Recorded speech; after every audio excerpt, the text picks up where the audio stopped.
வணக்கம் நண்பர்களே. பொதுவா இந்த ராசியில பிறந்தவர்களுக்கு, இந்த ராசியில சனி இருக்கக்கூடிய அமைப்பில பிறந்தவர்களுக்கு வேலை இழப்புகளோ, தொழில்ல இழந்து போகக்கூடிய வாய்ப்புகளோ பெருசாக வராது அப்படின்னு சொல்லுவாங்க. ஏன்னா, வேலைக்கு காரகனும், தொழிலுக்கு காரகனும் சனிதான்.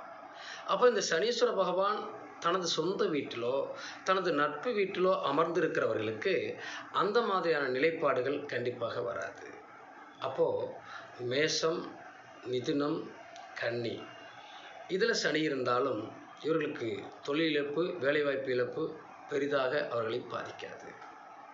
சரி, அடுத்து துலாம், மகரம், கும்பம் இந்த ராசியில் சனி இருக்க பிறந்தவர்களுக்கும் இந்த நிலைப்பாடு தொழிலையோ வேலைவாய்ப்புலையோ வராது.